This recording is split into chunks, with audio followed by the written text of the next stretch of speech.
Sir ನಮಸ್ಕಾರ. ಹೇಳಿ sir. ಇನ್ನೊಂದು Innova ಕಳಿಸ್ಕೊಟ್ಟಿದ್ರಲ್ಲ Toyota.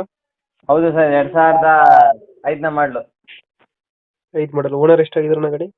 3 owner. Documents running ಇದೆ ಗಾಡಿದು? ಹ್ಞೂ ಸರ್, ರನ್ನಿಂಗ್ ಇದೆ. ಗಾಡಿ ರನ್ನಿಂಗ್ ಎಷ್ಟಾಗಿದೆ ಇದು? ಎಸ್ ಸರ್, ರನ್ನಿಂಗು 3 ಲಕ್ಷ ನಡೆದಿದೆ. ಬಟ್ ಗಾಡಿ ಸೂಪರ್ ಮೇಂಟೆನೆನ್ಸ್ ಸರ್. 3 ಲಕ್ಷ ಹೊಡೆಯುತ್ತೆ. ಹ್ಞೂ, ಇಂಜಿನ್ ಎಲ್ಲ ಚೆನ್ನಾಗಿದೆ. ಸೂಪರ್ ಅಂತ ಇದಿಲ್ಲ. 7 ಸೀಟರ್ ಬರಲ್ಲ ಗಾಡಿ ಇದು? 7 ಸೀಟರ್. ಆತು ತಿರ್ಗತಾರೆ. ಗಾಡಿ ಒಳಗೆ ಫೀಚರ್ಸ್ ಏನು ಬರ್ತವೆ ಒಳಗಡೆ?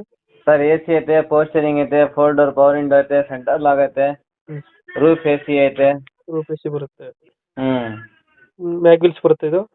ಮ್ಯಾಗ್ವಿಲ್ ಬರುತ್ತೆ ಸರ್. ಮ್ಯಾಗ್ವಿಲ್ ಬರುತ್ತೆ, ಮತ್ತೆ ಎಕ್ಸ್ಟ್ರಾ ಫಿಟ್ಟಿಂಗ್ ಎಲ್ಲ ಆಗೈತೆ. ಹ್ಞೂ ಹಿಂದ್ಗಡೆ ಬಂಪರ್ ಒಂದು ಹಾಕ್ಸಿದ್ದಾರೆ. ಒಳ್ಳೆ ಬಚ್ಚಾಗಿರ್ಕತ್ತಾನ ಸಿಮ್. ಹ್ಞೂ ಸರ್, ಬಂಪರ್ ಎಲ್ಲ ಐತೆ. 2005 ಮಾಡಲ್.